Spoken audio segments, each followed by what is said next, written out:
पवित्र श्रीमद् भागवत गीता, पवित्र चारों वेद, पवित्र कुरान शरीफ, पवित्र बाइबल, पवित्र गुरु ग्रंथ साहिब, पवित्र कबीर साहिब की वाणी में छुपे हुए गूढ़ रहस्य अर्थात तत्व को जानने के लिए कृपया अवश्य सुनिए जगत गुरु तत्वदर्शी संत रामपाल जी महाराज के मंगल प्रवचन। अब ब्रह्मा जी इसको दूसरे ढंग से कह रहा है कि उस सदा शिव ने इसने सिर पैर का पता नहीं कि उसने अपने शरीर से एक स्त्री उत्पन्न की जो कभी उसके अंग से अलग होने वाली नहीं थी।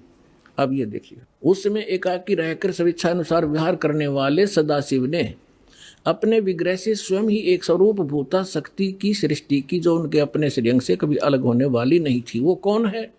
उस पराशक्ति को प्रधान भी कहते हैं। ये प्रधान शब्द राखियो याद, प्रकृति भी याद रखना। ये प्रधान और प्रकृति शब्द आपके श्रीमद् भगवद गीता के अंदर दास सिद्ध करेगा कि दुर्गा और काल के संयोग से ब्रह्मा विष्णु महेश की उत्पत्ति हुई। वहाँ ये प्रधान और प्रकृति शब्द है। तो ये समझना कौन है ये प्रधान। ये कह रहे हैं उसी को प्रधान प्रकृति गुणवती माया बुद्धि जनों तत्व की जननी तथा विकार रहित बताया। वह शक्ति अंबिका कही गई है। उसी को प्रकृति सर्वेश्वरी और त्रिदेव जननी, ओह, ब्रह्मा विष्णु महेश की माता, उनको उत्पन्न करने वाली नित्य और मूल कारण भी कहते हैं। सदाशिव द्वारा प्रकट की गई यानी उसके शरीर से निकली हुई उस शक्ति के 8 भुजाएं हैं। अष्टंगी, 3 पुत्र अष्टंगी जाए, ब्रह्मा विष्णु शिव नाम धराए। 600 वर्ष पहले मालिक बता गए थे। आज हमारे ये पवित्र सदग्रंथ उसको सेकंड कर रहे हैं, समर्थन कर रहे हैं भगवान की वाणी का। और जिनको संस्कृत भी नहीं आवती ब्राह्मण कहा करते और गुरु जी हमारे क्या जाने दान जुला, वो समृद्ध थे, सब वो प्रत्येक चींटी तक की भाषा जानते, सब पशु पक्षियों की भाषा जानते हैं। और इन्होंने उसको रिजेक्ट करके डाल रखा था लाल को। अब संभालो पुण्यात्माओं, आपका कल्याण हो जाएगा।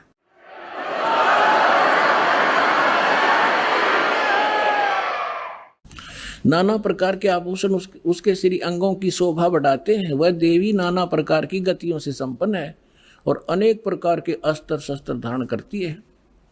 एकाकिनी होकर वह माया संयोग वसात अनेक हो जाती है। वे जो सदाशिव हैं उन्हें परम पुरुष ईश्वर शिव शंभु और महेश्वर कहते हैं। यहाँ देखिएगा, अब 101 पृष्ठ पर आ गए हम। रुद्र संहिता। वे अपने सारे अंगों में भस्म रमाए रहते हैं। उन काल रूपी ब्रह्म ने, इसको काल कहो, ब्रह्म कहो, सदाशिव कहो, उन काल रूपी ब्रह्म ने एक ही समय शक्ति के नाथ नहीं शक्ति के साथ शिवलोक नामक क्षेत्र का निर्माण किया था। उस उत्तम क्षेत्र को काशी कहते हैं। वह परम निर्वाण व मोक्ष स्थान है जो सबके ऊपर विराजमान है। वे प्रिय और प्रियतम, वो पति पत्नी रूप में शक्ति और शिव, दुर्गा और काल जो परमानंद स्वरूप है, उस मनोरम क्षेत्र में नित्य निवास करते हैं। शिव और शिवा ने, काल और दुर्गा ने प्रलय काल में भी उस क्षेत्र को अपने सानिध्य से मुक्त नहीं किया।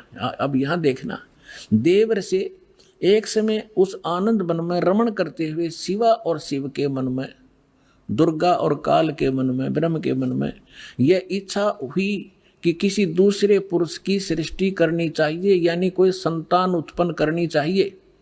ऐसा विचार करके देखिएगा, जिस पर यह सृष्टि संचालन का महान भार रखकर हम दोनों केवल काशी में रहकर इच्छा अनुसार विचरें और निर्वाण धारण करें। इन्होंने ये सोचा कि वे एक पुत्र उत्पन्न करें और उसके हवाले सारा इंचार्ज दे दे और हम फिर आराम तरह करेंगे। देख, ऐसा निश्चय करके शक्ति सहित सर्वव्यापी परमेश्वर शिव ने अपने वाम भाग के 10वें अंग पर अमृत मल दिया। ये तटपट करनी थी, यानी उन पति पत्नी व्यवहार किया। फिर तो वहां से एक पुरुष प्रकट हुआ, एक लड़का उत्पन्न हुआ। ये देखिएगा 102 पृष्ठ पे, ये रुद्र संहिता हम पढ़ रहे हैं। शिव ने कहा वत्स, शिव ने कहा बेटा, व्यापक होने के कारण तुम्हारा विष्णु नाम विख्यात हुआ। अब काल और दुर्गा का बेटा यानी विष्णु की उत्पत्ति होगी, दोनों से सिद्ध हुआ। अब यहां देखो, ये 6वां अध्याय समाप्त हुआ। अब यहां देखिएगा 7वां शुरू हुआ। ब्रह्मा जी कहते हैं देवर से तत्पश्चात कल्याणकारी परमेश्वर शाम सदाशिव ने पूर्ववत प्रयत्न करके, जैसे विष्णु उत्पन्न किया था, दोनों ने पति पत्नी व्यवहार करके मुझे अपने दाहिने अंग से उत्पन्न किया। मुने उस ईश्वर ने मुझे तुरंत ही अपनी माया से मोहित करके नारायण देव की नाभि कमल में डाल दिया, फिर लीला पूर्वक मुझे वहां से प्रकट किया। इस प्रकार इस कमल के से उत्पन्न के पुत्र के रूप में मुझे हिरण्यगर्भ का जन्म हुआ। अब ये शिव पुराण का अनुवाद करता विचलित हो गया कि यहाँ तक, क्योंकि शिव का पुजारी होगा यू, इसने यहाँ तो कर दिया कि विष्णु और ब्रह्मा की उत्पत्ति तो बता दी क्लियर कि सदाशिव काल रूपी ब्रह्म और दुर्गा, इनसे दोनों की उत्पत्ति होगी। अब यहाँ विचलित हो गया यो, ले कहते हैं चोर चुरावे तुमड़ी और गड्ढे पानी में, वो गड्ढे हुआ उपरावे न सच्चाई छानी नहीं। अब इन तीनों के पिता हैं ये और सिद्ध करते हैं। इसके 24 पृष्ठ पे आपको दिखाते हैं। ये विद्वेश्वर संहिता है। एक समय क्या होता है, एक समय ब्रह्मा और विष्णु जी का इस बात पर झगड़ा हो गया, युद्ध हो गया। ब्रह्मा जी कहने लगे मैं तेरा बाप विष्णु जी को, विष्णु जी कहने लगे मैं तेरा बाप, तो मेरी नाभि कमल से उत्पन्न हुआ। इन दोनों का झगड़ा हो गया। ये लंबी कहानी फिर बताएंगे। तो इनके पिता ने सोचा ये लड़का मरेंगे, उसने इनके बीच में एक लिंग खड़ा कर दिया, एक तेजो में पिलर, नीचे से बहुत लंबा चौड़ा। ये दोनों युद्ध करना बंद करके उसके और छोर खोजने लगे। तब ये पहुंच गया अपने पुत्र शिव का रूप धारण करके, और फिर इनसे कहने लगा कि तुम ज्ञान देने लगा, समझाने लगा। तो इन्होंने फिर जो प्रश्न उत्तर किए वो सुनाते हैं, देखिएगा, इससे पता चलेगा ये कौन है। ये है विद्वेश्वर संहिता, संक्षिप्त शिव पुराण, और पृष्ठ नंबर 24 पे ये है ब्रह्मा जी और ये है विष्णु जी, ये बीच में इनका एक स्तंभ है। अब हम यहाँ आ जाते हैं 25 पृष्ठ पे। ब्रह्मा और विष्णु ने पूछा प्रभो, ब्रह्मा विष्णु फिर उसे वार्ता करने लगे काल से, सृष्टि आदि 5 कर्तों के लक्षण क्या है ये हम दोनों को बताइए। भगवान शिव बोले, ये काल बोला, काल रूपी ब्रह्म बोला, मेरे कर्तव्यों को समझना अत्यंत गहन है, तथापि मैं कृपा पूर्वक तुम्हें उनके विषय में बता रहा हूं। आगे देखो, हम अपने मतलब की पढ़ देंगे। ये 26 नंबर पे आ गया। अब ये क्या कह रहा है, काल अपने इन ब्रह्मा और विष्णु दोनों को, पुत्रो तुम दोनों ने तपस्या करके प्रसन्न हुए मुझ परमेश्वर से सृष्टि और सतिथि नामक 2 कृत प्राप्त किए। ये दोनों तुम्हें बहुत प्रिय हैं। इसी प्रकार मेरी विभूति स्वरूप रुद्र और महेश्वर ने, ये ने है गलत से मेरे विस्मरण, ने 2 अन्य उत्तम कृत संहार और त्रोभाव मुझसे प्राप्त किए हैं। अब क्या हो गया, 2 तो ब्रह्मा विष्णु और ये महेश्वर और रुद्र, इन चारों का बाप है ये बोलने वाला, जो बस इतना सिद्ध करना चाहो था दास आपको। अब परमात्मा ने बताया कि 3 पुत्र अष्टंगी जाए, ब्रह्मा विष्णु शिव नाम धराए, और 3 देव की जो करते भक्ति, उनकी को देना हो वह मुक्ति। गुण तीनों की भक्ति में ये भूल पड़ो संसार, कहे कबीर निज नाम बिना कैसे उतरो पार। अब सर्वानंद कहने लगे कि झूठ बोलता है, ऐसा कुछ नहीं लिखा है, क्योंकि ये नकली विद्वान इसी बात का लाभ उठाकर हमारा नाश करने में सफल हुए कि वो संस्कृत भाषा जानते थे और पूरा समाज अशिक्षित था। इनका यूं दाव लग रहा था। अब उसने क्या किया कि जो मतलब की बात थी वह छोड़ दी, और उसने जो कंठस्थ याद कर रखे थे श्लोक गीता के, वेदों के, वो संस्कृत बोलने लग गया। काफी देर तक रुका नहीं, डाटा को आध पौन घंटे तक संस्कृत बोलता रहा। और वो सामने वाले जितने जुलाहे बैठे थे बेचारे भोले भाले माई बहन बेटी भगत, वह ये भी नहीं समझ पा रहे ये पंडित जी बोल के रहा है। उन्होंने फिर ताड़ी पीट दी, वाह पंडित जी, वाह सर्वानंद, वाह पंडित जी, कमाल कर दिया। अब उनकी प्रशंसा से सर्वानंद विजयी हो गए और परमात्मा पराजित कर दिए। आज तक यह नो बिजली गिर रही थी बगैर इन इंस्ट्रूमेंट के, जो भगवान ने आज आपको समझाने के लिए बनवाए हैं जीव से। ना जीव बना दिए इंस्ट्रूमेंट, ये पहले यही था, ये मनुष्य। 4 युग का इतिहास तो आपके पास है, द्वापर ताई। अभी 50 वर्ष से पहले थे हमने देखे बैलगाड़ी खचड़ खचड़ने घसीटे अंडा करते, काट के पहिए, काट की गाड़ी। और उससे पहले एक रेडू में 6 खच्चर जोड़ कर रथ बना के घसीटे फिराया करते थे। कहाँ गई थी मनुष्य की विधि? ये परमात्मा ने दया बख्शी आपके लिए। और अभी 10 वर्ष से हो रहा है, 12 वर्ष से हो रहा है, ये सब विकास कराया दाता ने, ताकि अपने बच्चों को वर्ड टू वर्ड समझा दूँ, ताकि ये पहचान ले मेरे को। और 1 मिनट में जा छोड़ दो इनको सतलोक में, पीछा छूटे यहाँ से।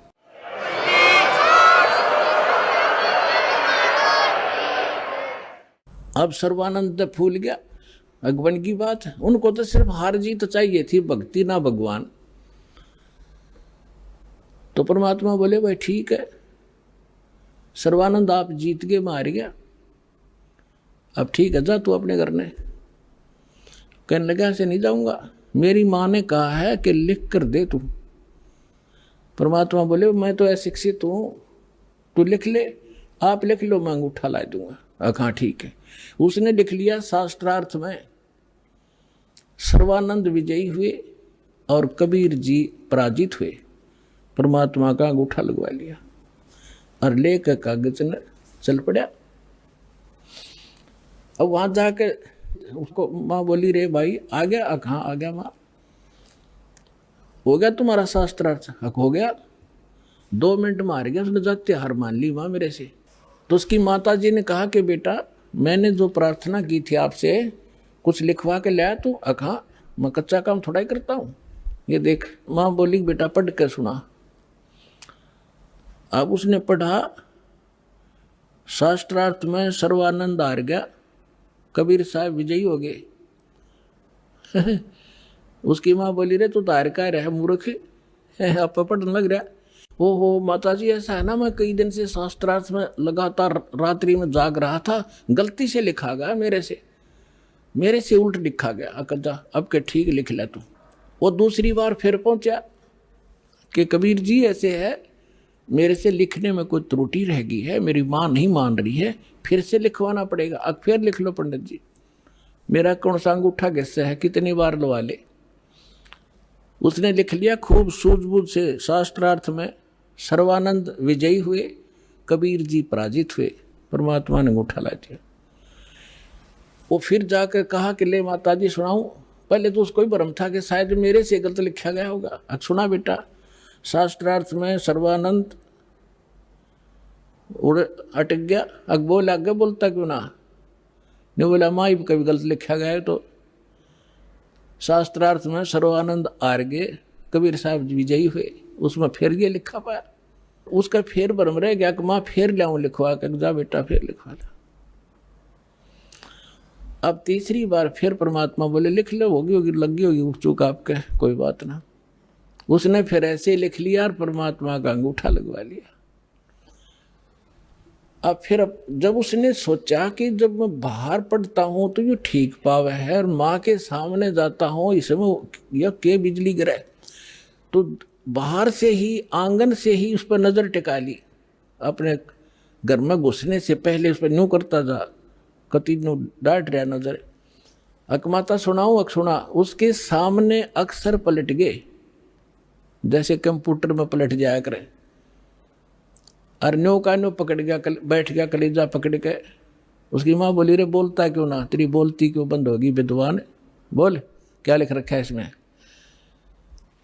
वह कागज हाथ तो छूट गया उसके। उसकी माँ बोली बेटा भगवान आए हैं, तेरी बुद्धि भ्रष्ट हो रही है, ये 4 अक्षर सीख के और तू विद्वान पाक रहे है।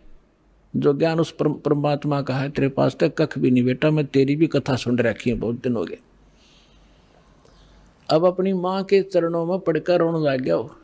नो बोला माँ मैं तो घना नीच हूँ। सचमुच जो वो बोल रहे थे सारी लिखी है पुराणों में, जो वो बतावे थे, और मैंने अहंकार वश कति नहीं मानी। तो माँ बोली बेटा मेरी आत्मा कह रही है तू इकलौता पुत्र है, और तू ऐसा बिरान माटी ऐसी दुर्गति होगी तो कुत्ते की योनि में जागा। बेटा यह विदुता काम नहीं आवे, भगवान की शरण और वो मंत्र में काम करेंगे, मेरी आत्मा खुश हो जाएगी, तू नाम ले ले। ने बोला माँ मेरे साथ चलो, मैं अब तो जाऊंगा, मैंने शर्म आवेगी। अब चल मैं तेरे साथ चलूंगी बेटा। जाके चरणा में डाल दिया कि परमात्मा तेरा बालक है, भूल होगी इससे और नाम दे दो। परमात्मा बोले कोई बात ना बेटा, सारे मेरे ही तो बच्चे हैं, जिस दिन ये मुझे पहचान लेंगे झगड़ा ही मिट जाएगा। इस प्रकार सर्वानंद का कल्याण हुआ।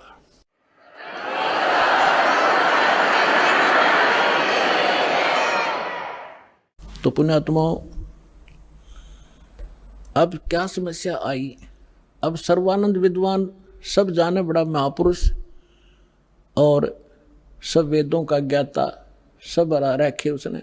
अब वो समझावे औरों को कि भाई वास्तविकता ये नहीं है, ये है जो परमात्मा ने ज्ञान सुनाया था। अब सर्वानंद की कोई नहीं माने, क्यों काल ने तुम्हें जाल फैला रखा और उसको जात तय घेर दिया ब्राह्मणा ने, पंडित होकर दानक का चेला हो गया।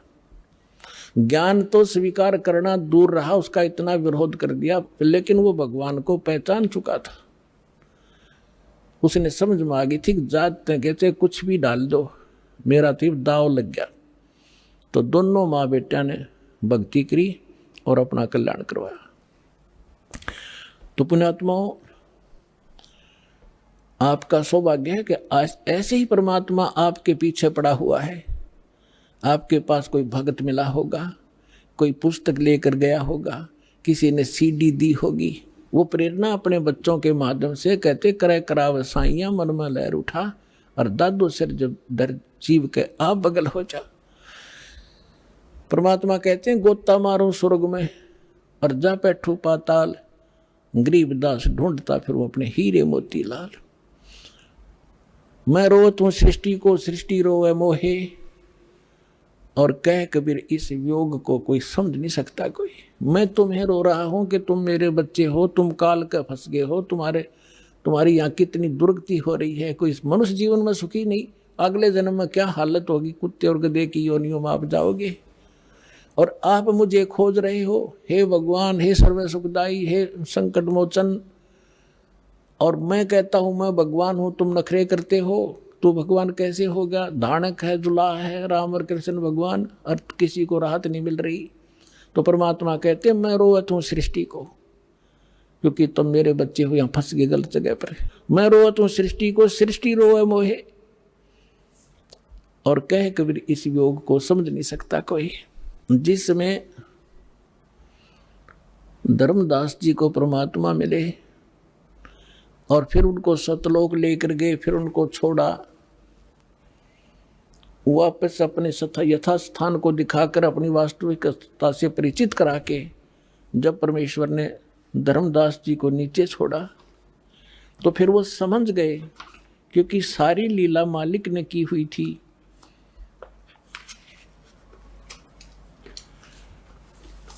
तो वो समझने के बाद परमेश्वर की महिमा को किस प्रकार सुनाया। धन धन सतगुरु सत कबीर भगत की पीड़ मिटाने वाले। धन धन सतगुरु सत कबीर भगत की पीड़ मिटाने वाले भगत की, पीड़ मिटाने वाले भगत की, पीड़ मिटाने वाले। धन धन सतगुरु सत कबीर भगत की। रहे नल नील यतन कर हार, तब सतगुरु से करी पुकार। रोए नल नील यतन कर हार, तब सतगुरु से करी पुकार। जा सत रेखा लिखी अपार सिंधु पे सिला तिराने वाले।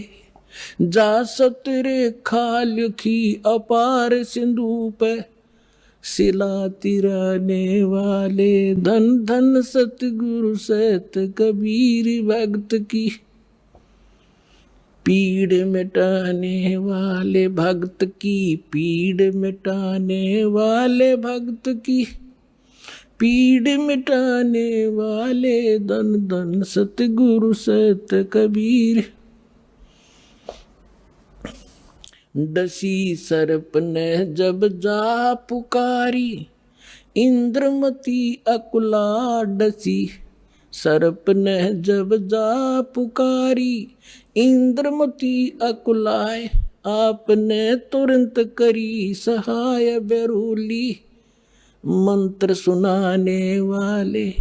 आपने तुरंत करी सहाय बेरूली मंत्र सुनाने वाले। धन धन सतगुरु सत कबीर भगत की पीड़ मिटाने वाले। भक्त की पीड़ मिटाने वाले, भक्त की पीड़ मिटाने वाले। धन धन सतगुरु सत कबीर भगत की पीड़ मिटाने वाले।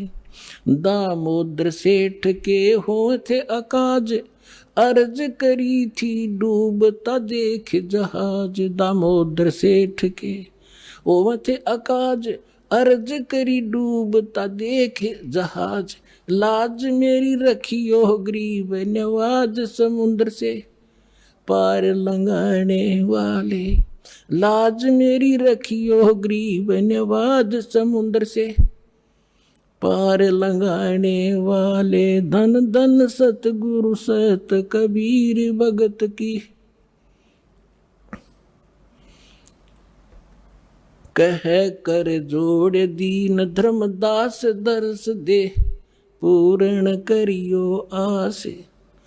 कह कर जोड़ दीन धर्मदास दर्श दे पूर्ण करियो आस। मेटियो जन्म मरण की तरास सत्य पद प्राप्त कराने वाले। मेटियो जन्म मरण की तरास सत्य पद प्राप्त कराने वाले। धन धन सतगुरु सत कबीर भगत की पीड़ मिटाने वाले। भक्त की पीड़ मिटाने वाले, भक्त की पीड़ मिटाने वाले। धन धन सतगुरु सत कबीर भगत की कह कर जोड़ दीन धर्मदास दरस दे पूर्ण करियो आस। कह कर जोड़ दीन धर्मदास दरस दे पूर्ण करियो आस।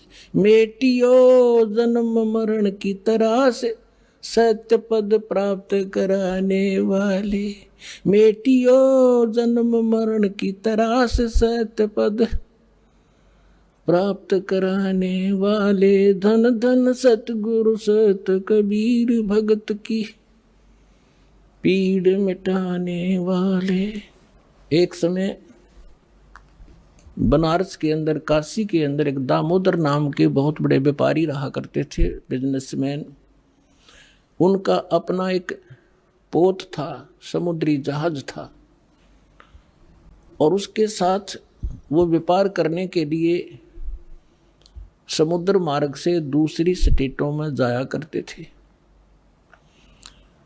उसके साथ और भी उसी शहर के आसपास के काफी अन्य बनिए लोग भी साथ जाते थे उसके जहाज में किराए पर, और अपना सौदा लाया करते थे। सेठ जी बाहर गए हुए थे और पीछे से उनकी धर्मपत्नी, जिसका नाम धर्मवती था, वो बहुत धार्मिक थी। सेठ दामोदर भी बहुत नेक आदमी थे, भक्ति बहुत विश्वास करते थे परमात्मा में। और हमारे हिंदू समाज के अंदर राम और कृष्ण, गणेश और इन भगवानों से ऊपर कोई हमारा इष्ट नहीं था। और ये सभी क्रियाएं हम किया करते थे, जो वो कर रहे थे, जो हम करते हैं वैसे ही वो किया करते थे। उसमें परमात्मा के बहुत से शेष हो गए थे और बहुत दुख दूर हो गए थे। एक दिन ऐसे ही उस सेठ की पत्नी धर्मवती के पास एक बहन गई उसके पास कि बहन हमारे घर पर सत्संग है, आप आ जाओ। तो उसने सोचा चल, वो बहन ज़्यादा उसके निकट थी और पहले कई बार चर्चा कर रखी थी उसने परमात्मा की। तो धर्मवती ये कहा करती, कभी आसपास आपके गुरुजी आवे तो उसमें बताना, मैं दीक्षा अगर ज्ञान समझ में आ गया तो मैं दीक्षा लूँगी, वैसे नहीं लूँगी। तो उस बहन ने अपना सत्संग करवा लिया और उसको अपनी सहेली को आमंत्रित किया। अपने आत्माओं परमात्मा का ज्ञान, ओए होए, और ज्ञान सब ज्ञानड़ी, कबीर ज्ञान सो ज्ञान, जैसे गोला तोब को करता चले मैदान। परमात्मा ने सृष्टि रचना सुनाई। परमात्मा जहां भी नया सत्संग करते थे सबसे पहले सृष्टि रचना सुनाया करते थे, और फिर मालिक की वाणी में उनके शब्द में ज्यादा कसकती आत्मा तुरंत खिंच जाती थी। सारा ज्ञान सुना। धार्मिक देखो पुण्यात्मा होती है ना, वो घनी अटबट नहीं करा करते, सारा प्रमाण सामने। और फिर अग्रम अग्रम तो धर्मवती उस बहन का एकदम सिर गया शरीर। जब सत्संग परमात्मा ने कर लिया 2 घंटे और बैठ के 10-20 भगत थे अपनी अपनी कहने लगे, तब उसने परमात्मा ने कहा बेटा दीक्षा लेगी। वो कहने लगी महाराज मेरी आत्मा तो मानना है, मैं दीक्षा लूँ आपकी, मुझे ज्ञान पूर्ण रूप से समझ में आ गया। कुछ तो उस बहन ने कई बार सुना रखा था और फिर परमात्मा ने फिर उसको सही सुचारू कर दिया। पर भगवान है तो एक समस्या है मेरे सामने। तो परमेश्वर कबीर जी ने कहा बोल बेटा क्या शंका है वो बता मुझे। कि यूँ कहा करें, यूँ सुना है मैंने कि जोड़े में नाम लेना चाहिए। मेरा पति गया हुआ प्रदेश में धन कमाने के लिए और वो आ लेगा तब नाम लूँगी, लेकिन मैं अब मुझे ऐसा लग रहा है कि मैं इस घर से बाहर कदम रखूँगी आपकी झोंपड़ी इस स्थान तक, कदे मेरी मृत्यु ना हो जाए। आज मुझे आपके सत्संग से एक एक पल भारी हो गया कि जीवन नाश हो रहा है मेरा, तो मैं नाम कैसे लूँ। परमात्मा बोले बेटा ये भ्रम जो इन मूर्खों का पैदा किया हुआ है, तुम एक दिन जन्मे नहीं, एक दिन मृत्यु नहीं होगी। आपके पति आपसे बड़े हैं, वो पहले जन्म हुआ, आपका बाद में हुआ। फिर उसने कहा जी मैंने उनसे पूछा नहीं है और आज तक मैंने कोई भी काम उनसे बगैर पूछे किया नहीं है, और कहीं वो मुझसे नाराज ना हो जाए, मैं पाप की भागड़ ना बन जाऊं। परमात्मा ने कहा बेटा आत्म कल्याण के मार्ग में किसी से पूछने की आवश्यकता नहीं, और सभी कामों में सलाह ले सकते हो, सभी बातों में। इसमें एक पल भी देर नहीं करनी चाहिए, कोई पाप नहीं लगे। अब वो चाहे नो ठीक गुरु जी के मुख से जो शब्द सुन लियो फाइनल सच्ची है, मैं महाराज फिर दीक्षा दे दो। अब उसने नाम ले लिया। अब रोज ये मंत्र आप देख रहे हो, ये मंत्र दिया करते दाता सबसे पहले, केवल बीच बीच के 5। अब हम हिंदू इनके ऊपर आरूढ़ थे ही, लेकिन वो मंत्र गलत जाप करे थे। ये मूल मंत्र है इनके। जैसे आपको बहुत बार बताया है, जैसे एक भैंसा होता है या ये बैल होता है, खागड़ जिसने कहे, उसने वैसे कहे जाओ भैंसा भैंसा कतई नहीं सुने, अरे एक बार न्यू कर दिया हुर्र, वो न्यू देखेगा और भाग उसकी तरफ दौड़ना हो जाएगा। तो उसका अट्रैक्शन है, विवश है उसके उस शब्द से, वो खिंच जाता है। तो ये वो मंत्र है। और परम संत से लिए बिना ये मंत्र सूखे जाप करने तो लाभ नहीं हो। एक नियम है, उस नियम के अनुसार ही आपने चलना पड़ेगा। तो ये मंत्र दिए उसने, मतलब गदगद होगी, अक्सर भगवान ही न था। यही तो हम देवता पूजा करते थे। परमात्मा ने कहा बेटिया पूजा नहीं है, ये यहाँ के संरक्षक हैं और मूल पूजा तो सतगुरु की है। अब परमात्मा ने उस समय ये तत् और सत और ये सारनाम ये छुपा कर रखना था। ये प्रथम मंत्र इसलिए दिया था कि इनके संसारिक काम सुलझे रहेंगे, इनको सुख होता रहेगा, इनकी भगवान में आस्था बनी रहेगी, और इस मंत्र से इनका जन्म मनुष्य का होता रहेगा। इन आपको यहाँ तक लाना था, इस बिचली पीढ़ी तक। धर्मदास मेरी लाख दुहाई, ये मूल ज्ञान और मूल मंत्र की बाहर ना जाए। मूल ज्ञान बाहर जो पढ़ी, बिचली पीढ़ी हंस नितरी। मूल ज्ञान तब तक छुपाई जब तक द्वादश पंथ ना मिट जाए। जब तक ये कलयुग 5505 वाला समय नहीं आना था, तब तक इसको गुप्त रखना था। सभी महापुरुषों से परमात्मा ने प्रतिज्ञा दिला दी थी। तो इस मंत्र को पाकवा तो गदगद होगी, खूब डट कर भजन करे, आत्मा बिल्कुल खुश होगी। जो भूत प्रेत की बाधाएं थी थोड़ी बहुत सबके घर में बढ़ रहेंगे, वो भाग भूगे, उड़गी सी काया होगी।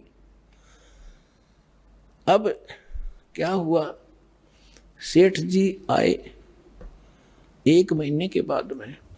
अब वो बुद्धिमान बहुत थी, उसने सोचा कि मेरे पति को यदि कोई थर्ड पर्सन न्यू बतावेगा कि तेरी पत्नी सत्संग में जाती है और रात को जाती है, क्योंकि परमात्मा अधिकतर रात को सत्संग करते थे, क्योंकि दिन में तो किसी को फुर्सत नहीं छोड़ रखी काल ने धंधे में।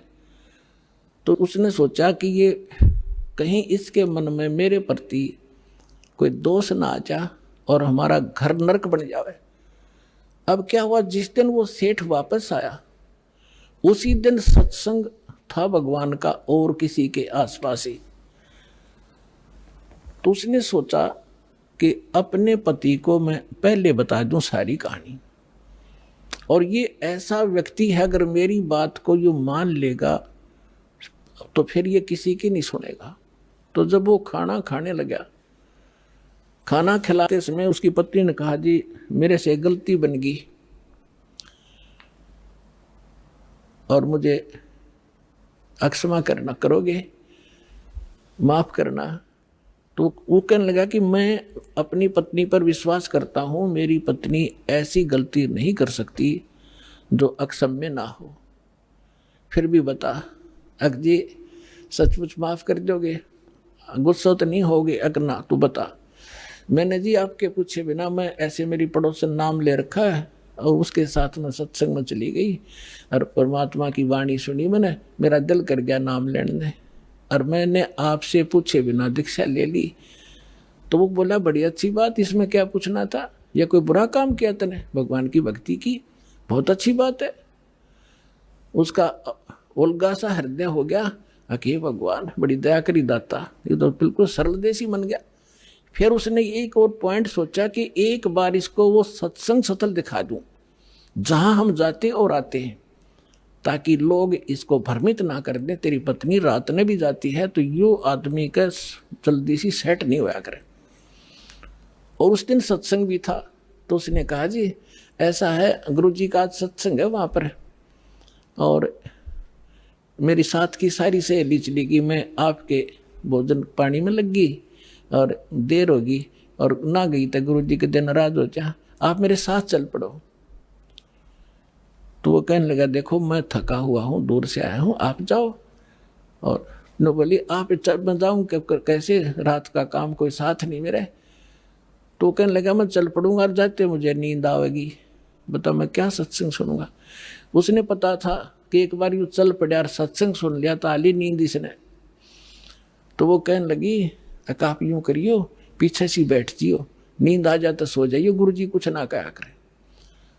तो उसने सोचा चल फिर तो कोई बात नहीं। वो दोनों पति पत्नी आ गए। अब बैठ गई पाछे ने, वो बैठ गया पीछे ने, भगतनी बैठ गई भगतमतियों में। परमात्मा ने वह सृष्टि रचना फिर सुनाई। वो तो जाने थे चोट ने सामने मारना। अब लाला जी ने किसी नींद आवे थी, उसका कलेजा फट गया, थर थर का पैगात सारा, और नौके सोके सुने ज्ञान कड़ी कसूती तरह। अब सारा ज्ञान सुन लिया। जब अपनी उसकी पत्नी आई, जी नींद तो नहीं आई? अगर नींद करे मेरे तो बेचैनी होगी, काहे की नींद आवे थी? एक न्यू पूछ ले गुरु जी ते, मुझे नाम दे देंगे? तो उसने जाके कहा, महाराज जी भगत जी आए हैं और यूं कहे दीक्षा मिल जाएगी। कहा बेटा बोला। तब उसने बोली, कहा जा नाम देंगे आपको। सेठ जी जाकर बैठ गया पास में, कहने लगा भाई सुन ले लाला जी। परमात्मा बोले देखो सेठ जी, आप हो इन देवताओं के गणे पुजारी, और परमात्मा का नाम लेने के बाद आनुपासना नहीं करनी होगी। वो कहते हैं 100 वर्ष सतगुरु की पूजा, एक दिन आनुपासी और वो अपराधी आत्मा फिर पड़े काल की फांसी। 100 वर्ष गुरु की अनुसार साधना कर ली, सतगुरु के अनुसार, एक दिन भी आनुपासना कर ली ना किसी देवी देवता की, पिछली सारा भट्ठा बैठ जाएगा तेरा।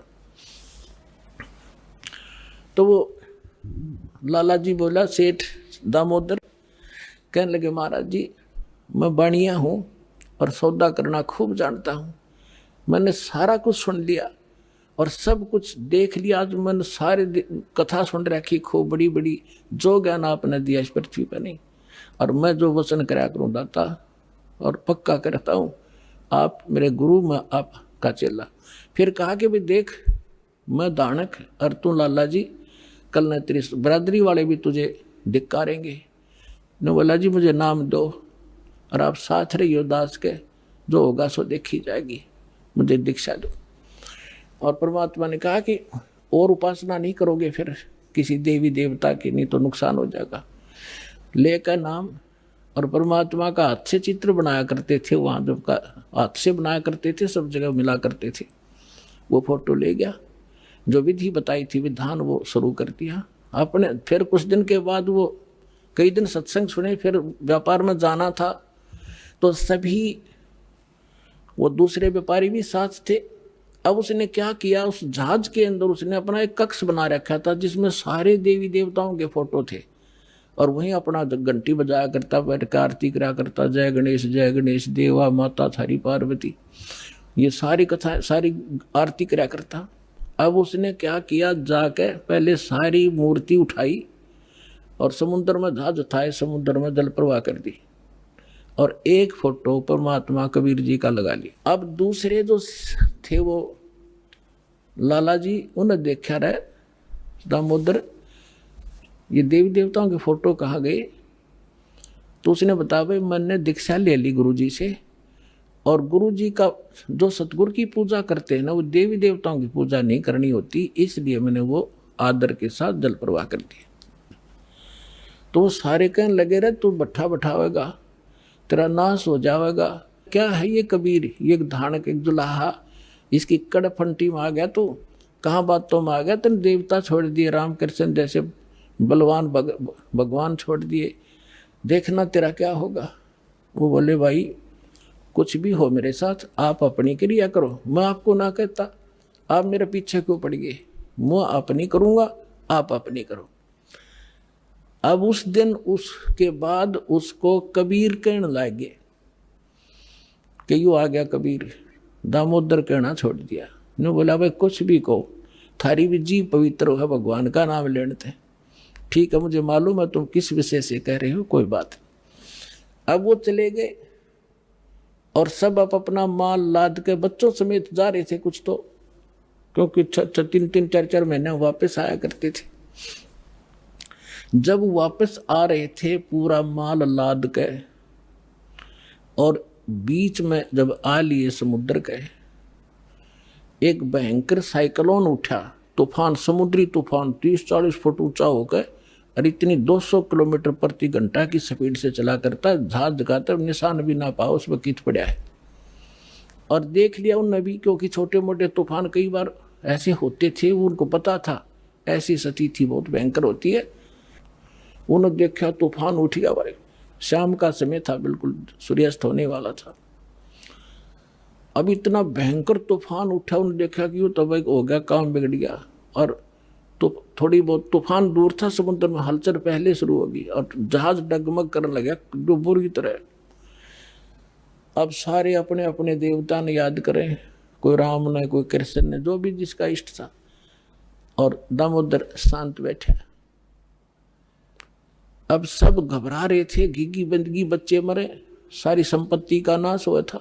तो वो कहने लगे दामोदर आप क्यों नहीं अर्ज करते अपने गुरुजी से कि मैं क्या करूँगा, मेरा गुरुजी तो गरीब सा व्यक्ति है मेरे भगवान, और आपके इसे ताकतवर भगवान जी ने पहाड़ तक ठा दिए, आप बच्चों के उड़ा मैं बच जाऊँगा, आप कर लो अपनी अर्ज। जब उन्होंने देखा कोई जतन काम नहीं कर रहा, उनमें एक वृद्ध लाला जी था। नो क्या कर भाई, क्या अगर सतगुरु का भगत तगड़ा हो से आप एक वे अर्ज कर दो। नो बोला तुम बैठ जाओ, कदे बीच में फिर नो को महाराज ने सुन ली थी, अग बैठा को नहीं जाता तो कर लिया रजम बंद हो जाते। तब दामोदर ने कहा था, हे परमात्मा आपका ज्ञान समझ में आ गया और मैंने आपकी महिमा इनका आगे घड़ी गा रखी है, और दाता मुझ नीच के, ठीक है आप तो समर्थ हो, सक्षम हो, कुछ भी कर सकते हो, अगर आज कोई ऊक चूक होगी मुझ नीच के कारण होगी, मेरे में कोई त्रुटि होगी, मैं आपकी मर्यादा ठीक नहीं कर पाऊंगा, हे परमात्मा आपकी बेइज्जती का कारण ये दास बनेगा। न्यू कह के बेहोश हो गया और जैसे पुकार के इस बात ने सोच कर मैं तो बहुत क्या करता, परमात्मा न्यू कर दिया, उसका न्यू कर दिया, उसके ऐसे कर दिया। इतने समय में अंधेरा हो गया, रात के 8-9 बज गए और चांदनी रात्रि थी। तूफान ऐसे बैठ गया जैसे छाड़ा सा वहीं का वहीं, न्यू का न्यू धरती में।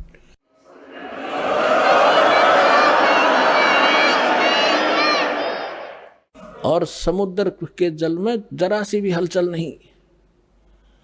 अब उस दामोदर को पानी के छींटे छाटे मार के मुंह पे होश में ले आए। तब उन्होंने कहा कि भाई दामोदर हमसे बड़ी घनी गलती हुई, हमने आपके गुरुदेव की बेइज्जती करी, हम कति नीच प्राणी हैं। और उन्होंने संकल्प कराया था कि यदि आज जान बच गई हमारे भगवान तो फेल हो लिए, जब आज इस तूफान रुक गया हमारी जान बच गई दामोदर हम तेरे साथ चलाएंगे, नाम लेंगे उस परमात्मा का। तब दामोदर को कंधे पे बैठा लिया उन लालाओं ने, हर ने बोले बोलो दामोदर की जय, ने बोला नहीं जय बोलो जिसने यू काम कराया है, बोलो कबीर परमेश्वर जी की जय हो।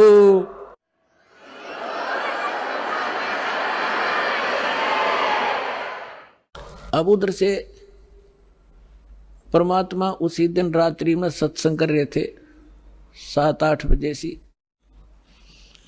और सर्दियों का मौसम था। अब कुछ भक्त सामने आसपास बैठे थे। एकदम परमात्मा ने क्या किया, ऐसे मुंह पर करनो हाथ फेर कर ऐसे झटका दिया, आसपास के बैठे भक्तां के छींटे लगे। उन्होंने सोचा भाई पसीने कैसे आ गए सर्दी में, गुरुजी आपके पसीने आ गए? तो पर वो बोले ना भाई पसीने को नहीं आए। और क्या था, ये पानी कहाँ से आ गया? कि मेरे भगत का जहाज डूबा था, दामोदर सेठ नहीं था, भी नाम लेके गया था। हाँ जी, उसका जहाज डूबा था भाई, अब वो उसने बचा कर आया हुआ है। अब वो भगत सोच रहे थे अब भाई, अब क्योंकि हम भक्ति अवश्य करते हैं लेकिन विश्वास दृढ़ नहीं होता। और परमात्मा कहते हैं कहा हो तो हरि नाम से, जब मन में नहीं विश्वास, बिना विश्वास के जो भक्ति करते हैं वो सफल नहीं होते हैं। तो वो कच्चे से थे और मन में उनका न्यू थी, ऐसे ही शब्द गा रहे थे, ज्ञान सुना रहे थे, पसीने आ गए होंगे, हमारे सामने बैठे और वहां कैसे समुद्र में जहाज बचा के आए हैं। वो तो बात कही आई हुई। अब वहां से जब वो चलकर आए सेठ, 1-2 दिन और लग गया उन्होंने। उस दिन फिर सत्संग हो रहा था। वो पहले अपने घर गया, घर जाके पता चला कि मेरी धर्मपत्नी भी उड़े जा रही सत्संग में गई हुई है। और सारे वो सेठ ने बोले पीछे घर जावांगे, और सारे बच्चा ने साथ ले रहे, पहले अब परमात्मा का उपदेश लेंगे जब घर बढ़ाएंगे। अब हमारा बाकी आज का जीवन, आज के बाद का जीवन उनका ही हमारा। आइए अब हम उन श्रद्धालुओं के अनुभव जानते हैं जो जगत गुरु तत्वदर्शी संत रामपाल जी महाराज जी से दीक्षा प्राप्त कर चुके हैं तथा उनके द्वारा बताए गए भक्ति मार्ग पर चल रहे हैं। नमस्कार सर। नमस्कार सर, क्या नाम है आपका? सर नरेंद्र कुमार प्रजापति, जिला इटावा से, उत्तर प्रदेश। नरेंद्र जी, संत रामपाल जी महाराज से नाम दीक्षा आपने कब ली? सर 6 दिसंबर 2019 को सर ली। संत रामपाल जी महाराज से नाम दीक्षा लेने से पहले क्या आप कोई भक्ति साधना भी करते थे? हाँ सर, मैं शिव जी भगवान को बहुत मानता था, एकदम अच्छी तरह से अपने इष्ट रूप में भगवान शिव को पूजता था, माता रानी को पूजता था एकदम इष्ट करके। सर, जब आप सिर्फ भगवान की पूजा कर ही रहे थे तो फिर आप संत रामपाल जी महाराज की शरण में कैसे आए, क्या कारण रहा? सर वैसे तो कोई दिक्कत नहीं था, लेकिन सर उनकी अच्छे से मैं पूजा करता था। सर एक बार मैं नेपाल में नौकरी कर रहा था, उस समय सर रात में एक हमें सपना आया। सपने में कोई मतलब एक संत आए मेरे, जो कि हमें उस समय पहचानता तो था नहीं, लेकिन अब पहचान इसी के संत रामपाल जी महाराज थे वो। उस समय मैं उनको जानता नहीं था, लेकिन उस दिन वो रात में हमें एक कागज़ कुछ लिख के दे गए जिसमें कुछ था, और बोले कि बेटा इसको खोलना नहीं है, जब समय आएगा तो इसे अपने आप हम खोल देंगे। तो हम सर हमारी 4 बजे जब आँख खुल गई तो हमने अपनी पत्नी को बताया, घर में सबको बताया, जो जो थे सबको। हमने कहा आज पता नहीं कोई परिवार के कोई देव हैं कि कौन है, हमें कुछ लिख के दे गए हैं और बोल गए हम आपके साथ में हैं। यानी बचपन से हमेशा मैं तड़पता था कि हे परमात्मा, मतलब असली भगवान कौन है। हम तो सोचते थे मेरे भोलेनाथ ही सबसे बड़े हैं, वही उन्हीं को मैं मानता था, इतना मानता था जिसका कोई जवाब नहीं। माता रानी, भोलेनाथ, इन सब की ही मतलब ये आस्था थी कि इनसे बढ़ के कोई दुनिया में है नहीं, भगवान ही मेरा सब कुछ कर रहे हैं। शायद वही किसी के रूप में आके हमें कागज़ में कुछ लिख के दे गए। अब भगत जी मैंने ऐसे तो उनको ये बता दिए घर में सारे लोगों को, फिर कोई बात नहीं, वो तो बात वहाँ ख़त्म हो जाती है। अपना बराबर मानता रहता हूँ परमात्मा को। दीपावली की 1-1.5 महीने पहले की बात है कि मैं सिकंदराबाद जहाँ रहता हूँ, जॉब करता हूँ, वहाँ से मैं निकल रहा था तो वहाँ एक ट्रक खड़ा था, तो वो देख रहा था दूसरी साइड में, मैं कंडक्टर साइड की तरफ से आ रहा था। जैसे ही मैं कंडक्टर का बगल में कंडक्टर साइड से वैसे ही उसने ट्रक चला दिया, तो भगत जी मेरी तो आंख बंद हो गई। मैंने ये सोचा कि अब तो गया, हे परमात्मा मुझे बचाओ। मेरे साथ एक लोग पीछे बैठे थे, वो भी घबरा गए कि आज हम, और हमने भी यही सोचा कि परमात्मा आज गए। हमने कहा हे भोलेनाथ बचाओ। जो मुँह में मतलब निकला वो मैंने बोला। अचानक मुझे नहीं पता किसने हमें बचाया कि मेरी बाइक सहित पूरा उठा के रोड के बिल्कुल साइड में खड़ा कर दिया। वहाँ जितने लोग थे दौड़े दौड़े आए, ड्राइवर को पकड़ा और उसको मतलब मारने के लिए वैसे ही। लेकिन हम होपलेस थे क्योंकि डर गए थे, मेरी डिग्गी टूट गई, गाड़ी की नंबर प्लेट थी वो भी बिल्कुल टूट गई थी वैसे करके। तो हमने उन लोगों को रोका, हमने कहा भाई इनकी कोई गलती नहीं। हमने कहा हम बच गए, हमें कोई दिक्कत की बात नहीं है, इनको कोई मत मारो। हमने उनको छूने नहीं दिया किसी को, हमने कुछ मत करो। फिर हमें अंदर से एकदम फीलिंग हुई कि बेटा हम तेरे साथ हैं। उसी दिन हम, उससे पहले कभी कभी थोड़ा, वैसे कुछ खाते पीते तो नहीं थे, लेकिन कभी कभी थोड़ा थोड़ा कुछ कर लेते थे। दीपावली के पहले की कुछ बात है। उसी दिन से हमें अंदर फीलिंग हो गई, हमने कहा भगवान जरूर कहीं ना कहीं है। हमने कहा आज हमें भगवान ने बचाया। अब भगवान तो संत रामपाल जी महाराज को तो पहले मैं नहीं जानता था, लेकिन हाँ वही जो कागज़ एक लिख के दे गए थे वही एक जरिया था। और उससे पहले हमने सोचा आज भोलेनाथ ने बचाया होगा, या तो हमारे कोई परिवार के जो देवी देवता घरों में पूजते हैं वो होंगे, उन्होंने बचाया होगा। यही सब मैं मतलब सोच रहा था और उधेड़ बिन में लगा था कि परमात्मा क्या होगा क्या नहीं होगा। उसके बाद फिर क्या हुआ सर कि एक दिन मैं अपनी ड्यूटी पे बैठा हुआ था, अचानक मेरे मन में आया कि मतलब ये बहुत सारे संत हैं जो कि ये इस मामले में जेल में हैं, वो उस मामले में जेल में है, वो उस मामले में जेल में है, फलाना फलाना सब कह रहे हैं और सबके केस सिद्ध होते जा रहे हैं। हमने कहा ये संत रामपाल जी करके हैं, ये क्यों जेल में, इनका भी कुछ निकाला जाए। तो हमने अपने मोबाइल पे यूट्यूब पे सर्च किया तो इनका मतलब खुल के सीधे सीधे मतलब पेज आ गए। तो उनका एक भगत जी हैं, वो कोई इंटरव्यू दे रहे थे, ऐसे करके हमें ये लाभ हुआ, ये फ़ायदा हुआ। हमने कहा जाने दो, ये सब तो कोई करता ही रहता है, ढेर सारा है, ये तो कभी भी कोई भी बोल देता है। फिर तब तक थोड़ा अपने आप फिर आगे बढ़ गया।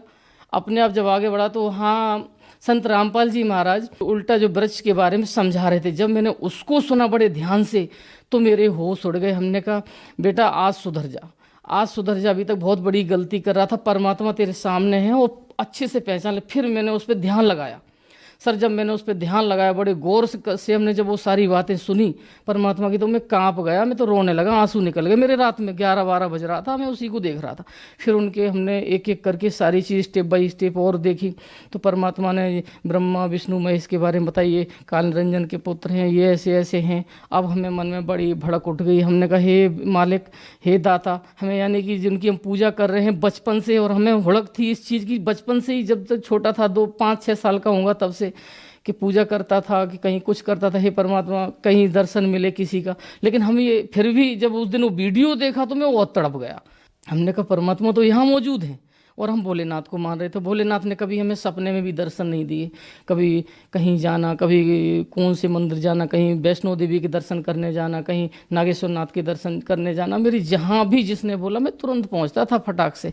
जहाँ आत्मा बोली तुरंत चल दिया, ऐसा करता था मैं। लेकिन जब उनका ज्ञान सुन लिया, अब मुझे बहुत, एक दिन सुना, 2 दिन सुना, अब मुझे चैन ना आए। तो हमने अपनी पत्नी को बताया इस बारे में, घर में सबको बताया, बराबर में हर चीज़ उनको बताता रहा। हमने कहा बहुत गलत हो रहा है, हमें तो नाम लेना है संत रामपाल जी महाराज से। हमने कहा वो पूर्ण संत हैं, वो पूर्ण ज्ञान बता रहे हैं इस समय, पूर्ण ज्ञान, परमात्मा कौन है, वो सही हकीकत और सही सच्चाई बता रहे हैं। तो फिर उसके बाद जब दीपावली गुजरी, उसके बाद हम बड़े तड़प रहे थे, हम के परमात्मा हमें कहीं से नंबर दिलवा दो, कहीं से कैसे हम कांटेक्ट करें। यूट्यूब पे जो संत रामपाल जी महाराज के जो चलते थे सत्संग प्रोग्राम जो आते थे, उनको मैं देख रहा था, तो उस पर नंबर खोजता था। तो हमें एक नंबर उसमें पट्टी पे दिखाई दिया 826 करके, लास्ट में जो है। हमने उस पर कॉल लगा बैठा सुबह 6 बजे। तो उससे कोई वहाँ से जो उनके शिष्य है वो बोले कहाँ से बोल रहे हो। तो हमने बताया कि मैं ज़िला बुलंदशहर में हूँ, यहाँ जॉब करता हूँ, जिला इटावा से हूँ, हमें ऐसे ऐसे नाम लेना है।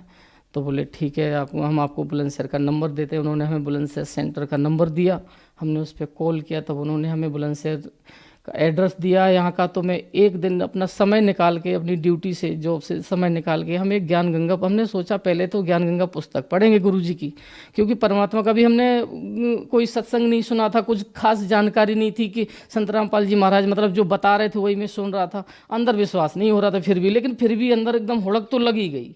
जो उन्होंने पेड़ दिखा दिया वो चीज़ मुझे लग गई। हमने कहा इसका हम पूरा पहले निचोड़ निकालेंगे, उसके बाद ही नाम लेंगे, ये मन में मेरे फीलिंग आई ऐसी। तो हम एक दिन अपना सुबह सुबह अपनी पत्नी को साथ में लेके सेंटर पे, वहाँ उन्होंने जैसे जैसे एड्रेस बताया था, मैं गुरु संत रामपाल जी महाराज जी का जब वहाँ सेंटर पे पहुँच के, सर उससे पहले 1 महीने मेरे 2 बार त्रासदी इतनी तगड़ी तगड़ी हुई जिसका कोई जवाब नहीं। मेरी जान से जाने वाला था हिसाब किताब मेरा। मुझे मन में ये फीलिंग आ रहा था कि मुझे कुछ होने वाला है।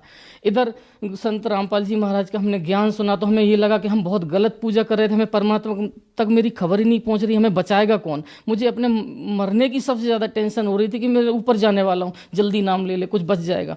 परमात्मा जब सही रास्ता मिल रहा है और अगर मरने से पहले कुछ अगर सही हो रहा है तो उसको कर लो। तो हमने पत्नी को साथ में लेके जब नामदान संत रामपाल जी के नामदान सेंटर पे जब वहाँ बुलंदशहर पहुँचा, तो यहाँ आके फिर हमने उनसे नामदान फिर लिया उसी दिन। और उसके ठीक तीसरे दिन मुझे नाम लिए मतलब 3 दिन हुए थे, और 3 दिन के बाद ही हमें उन्होंने संत रामपाल जी महाराज ने हमें दर्शन दिए, हमारे पास आए और वहाँ मेरे बगल में आके खड़े हो गए। फिर अचानक क्या हुआ, रात का 9:30 लगभग बज रहा था, संत रामपाल जी वहाँ आ गए। मैं रो रहा था बहुत तेज़, तो उसी समय हमारा एक फ़ोन आ गया, तो फ़ोन को मैंने रिसीव कर लिया उधर। तो संत रामपाल जी महाराज फिर वहाँ से चले गए, लेकिन दर्शन दे गए। अब हमें 2 दिन तक लगभग चैन नहीं आया। उसके बाद हमें दिन भर फीलिंग यही रही कि हम कहे संत रामपाल जी महाराज से आज नाम लिया और तुरंत ही उन्होंने दर्शन दे दिए। हमने कहा ब्रह्मा विष्णु महेश दुर्गा जी माता रानी इष्ट देव उनको मान रहा था, तो हम कहे भोलेनाथ ने तो हमें कभी दर्शन नहीं दिए। हमने कहा आज गुरु महाराज जी को, हमने संत रामपाल जी महाराज को गुरु बना लिया और संत रामपाल जी महाराज मुझे आज ही दर्शन दे गए। बड़ी खुशी का ठिकाने नहीं रहा सर। उसके ठीक तीसरे दिन हमें एक कंपनी, जो हम जिस काम का जो जॉब करते हैं उस लाइन, बड़ा खतरनाक काम है सर। तो उसके लिए हमें कहीं अपना प्लांट छोड़ के दूसरे में कहीं मैं गया, तो वहाँ हमें बुलाया गया कोई काम से। हमारा उस प्लांट को हमें चलाना था, रात में उसको सेट करना था। तो जब वहाँ पहुँचा तो प्लांट तो गैस पे चल रहा था, बहुत ख़तरनाक प्लांट था। तो अचानक उस दिन उसमें ऐसा हो गया कि उसमें इतनी मतलब हीटिंग चलती है, 800 900 1000 तक हीटिंग चलती है। उस दिन वो हीटिंग पता नहीं कैसे डाउन मार गया, इतना डाउन मारा फिर उठने का नाम नहीं लिया। अब नाम नहीं लिया तो इतना परेशान लेबर परेशान। 1-2 टन लकड़ी मैंने डलवा दी, 3 टन तक लकड़ी डलवा दी, लेकिन हीटिंग पूरी नहीं दे पाया। अब हम बहुत रोए। वहाँ रात में 12 बज रहा था, समय 11-12 का समय, फिर 1 बजा 1:30 बजा, लेकिन वो नहीं उठा। सारे 2-3 लेबर थे वो अपने चले गए।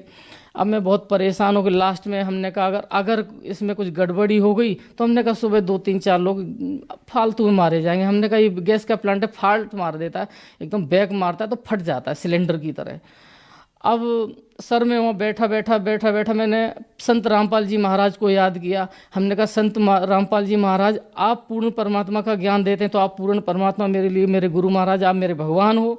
हमने कहा अगर आप हो तो हम आपकी परीक्षा ले रहे हैं। हमने ऐसे बोला। हमने कहा संत रामपाल जी महाराज आप हमारा प्लांट अब आके संभालो, क्योंकि हमने आपसे नामदान लिया है और हम आपको ये चीज़ बोलते हैं और आप हमारा संभाल के दिखाओ, तब जानेंगे आप गुरु।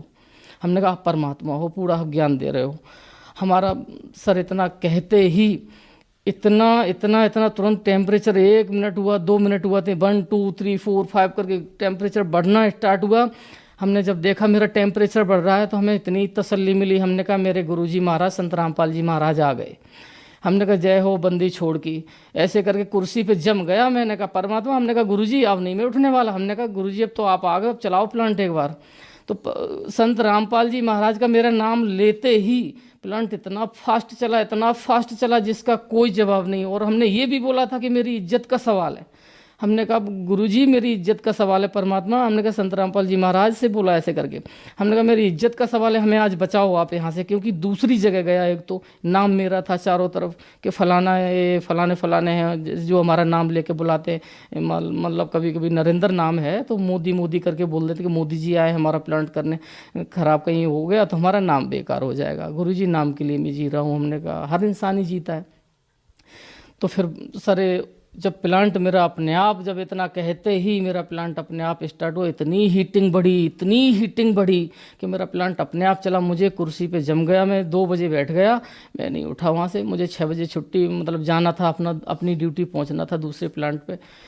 तो अपने आप पूरा प्लांट फाइनल हुआ और इतनी गैस बढ़ी, मुझे लास्ट में जाके खुद गैस को खुद अपने आप थोड़ा सा उड़ाना पड़ा और अपने आप पूरा प्लांट गुरुजी ने चलाया। परमात्मा आए, संत रामपाल जी महाराज, उन्होंने पूरा करके सीधा का सीधा किया और हमें फीलिंग भी करा गया कि हम आए। क्योंकि हमने जो चीज़ 2-3 घंटे में और इतने लोगों को लगा के हमने जो चीज़ नहीं कर पाई, वो बस इशारे में उनका नाम लेते ही परमात्मा का सब अपने आप हो गया। गुरुजी संत रामपाल जी का जैसे ही मैंने नाम लिया, हमने कहा गुरुजी चलाओ आज आपकी परीक्षा है। हमने कहा सर, तो फिर जैसे ही इतना किया प्लांट अपने आप चल गया। अपने दूसरे दिन सर में अपने प्लांट आया, अपना बढ़िया से कर रहा था। परमात्मा का 2 दिन मैंने अच्छे से नाम लिया।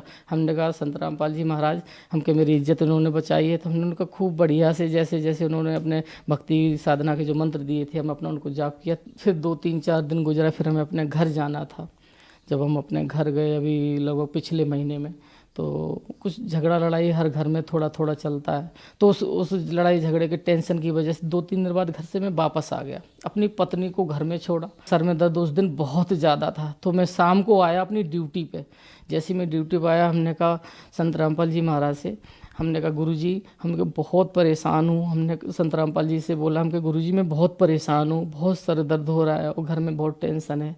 हमने कहा परमात्मा मुझे नींद नहीं आ रही, रात भर में जगा हूँ, बहुत परेशान। ऐसे रात में मैंने बोला, अपना भक्ति के जो मंत्र दिए अपना उनको कर रहा था थोड़ा। फिर सर जैसे ही सुबह हुआ 5 बजे मैं चारपाई पे लेटा। नित्य नियम हमने लगाया। नित्य नियम लगा तो मुझे लेटे 2 मिनट भी नहीं हुआ कि संत रामपाल जी महाराज हमारे पास आ गए। आके मेरे पास बैठ गए और मेरा ये यहाँ से ऐसे करके ऐसे दबाने लग गए।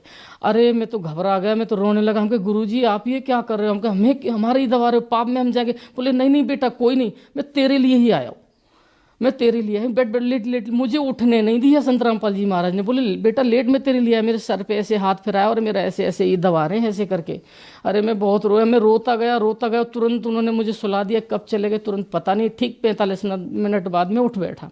उठ के बिल्कुल फ्रेश पाया, सर दर्द खत्म, सारा कुछ एकदम 0 सन्नाटा, कोई दिक्कत नहीं, एकदम सारी की सारी। फिर पूरे दिन फिर घर में हमने अपनी पत्नी को बताया। हमने कहा आज परमात्मा फिर मेरे पास आए। हमने कहा 1 महीने में कई बार, हम 2 महीने में कई बार मेरे पास बराबर आ गए। और जब परमात्मा को याद किया तो बराबर आ गए। फिर सर आपको एकदम गर्व के साथ बोलते हैं, मुझे बिल्कुल भी ये नहीं लगता कि हम पहले जो कि भक्ति कर रहे थे शिव जी और माता रानी की सबकी, तो हमें ये लगा रहता था पता नहीं भगवान है भी या नहीं। लेकिन आज हमें एक क्षण भी ये नहीं सोचना पड़ता कि भगवान है नहीं। हमें तो एक पल भी, अभी आपसे बात कर रहा हूँ, इस समय जो बात कर रहा हूँ तो मेरे परमात्मा सामने खड़े हैं। इस बात का मुझे बहुत बड़ा गर्व है कि हमें पूर्ण परमात्मा मिल गए हैं। अब हमें बिल्कुल घबराने की कोई ज़रूरत नहीं। धन्यवाद सर। सच साहब।